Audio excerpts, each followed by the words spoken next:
Just suppose your parents never gave you pot training.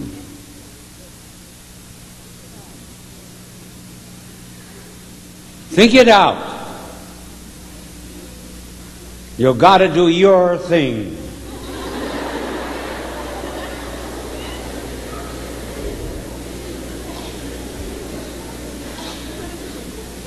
Two things would happen. Today, you would hate your parents for never having trained you, and secondly, you would hate yourself. So you are what you are today simply because your parents laid hold of you and said, we're going to train you. They didn't allow you to do your thing. Now, if I've made myself clear up to this point, you're living in an age where freedom is described as license, the right to do whatever you please. But that's chaos. If everyone did what he drove a car as he pleased, we'd have disorder in the streets. Certainly you can do whatever you please. You can stuff your Aunt Maisie's mattress with old razor blades. You can turn a machine gun on your neighbor's chickens. Then freedom becomes just a physical power. Then the one who is most free is the one who is most strong. So the world has changed. We used to have laws. We had obedience. We had discipline. Today, no boundaries, no limits. And you're not happy that way. Now, there isn't a boy here, because you are more interested in games than the girls are. But when you play games, and it's true of the girls in a limited way, you have boundaries, you have limits. You've got foul lines on a basketball court. You play baseball, you've got lines running into the outfield. You play football, limits, boundaries. You couldn't have fun if someone, for example, picked up the football and ran outside of the field. You say, no, you can't do that. We got limits.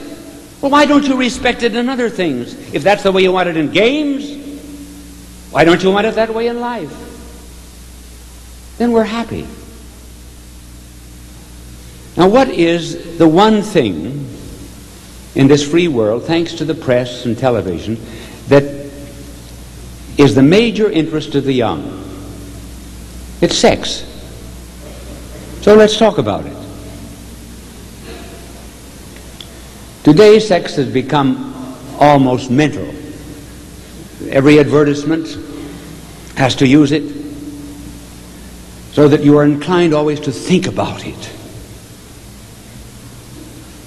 What is it really? Well, the reason you want to know about it is because it's a mystery. What is a mystery? Well, a mystery is a sacrament.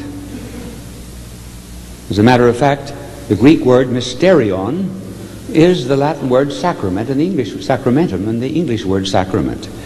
Now, what is a sacrament? And then we'll understand sex. Every sacrament or every mystery has two elements. First, physical.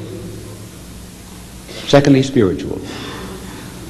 Something that is visible, something that is invisible. Take, for example, baptism.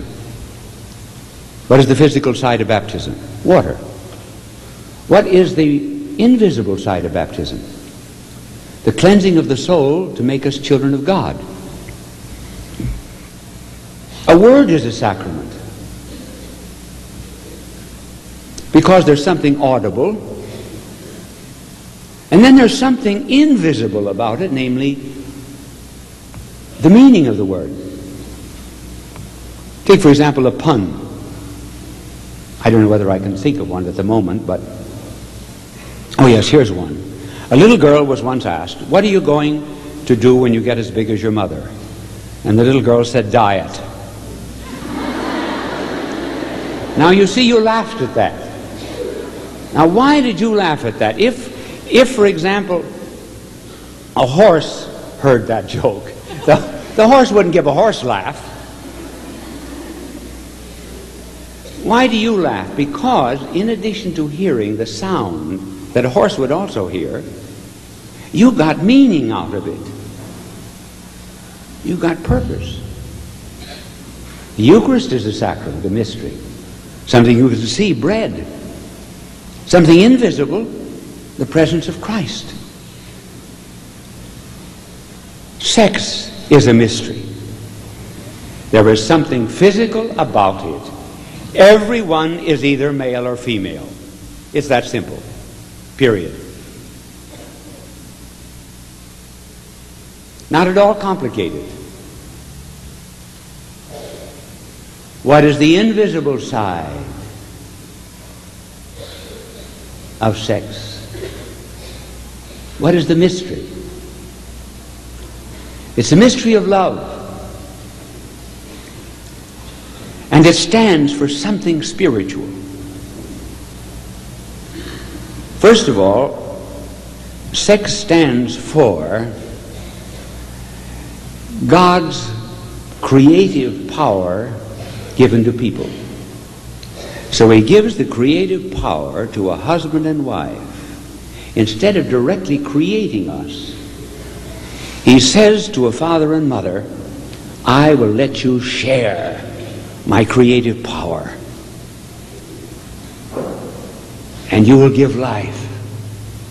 This is the spiritual side of marriage and of sex. But it also stands for something else. When you girls and boys get older, someday you'll hear come to the altar. You'll be married. And there will be a reading from St. Paul's letter to the Ephesians. And this is what you will be told. Every bride stands for the church. Every groom stands for Christ. Think of it. God intended that in marriage, the husband stands for Christ. The bride stands for the church. Does that mean that the man is the head of the woman in the sense of domination? No. The man is the head of the woman in the sense of sacrifice. So as Christ gave himself up for his spouse, his bride, which is the church, so the husband sacrifices himself for the wife. Now that's the spiritual side of marriage and of sex.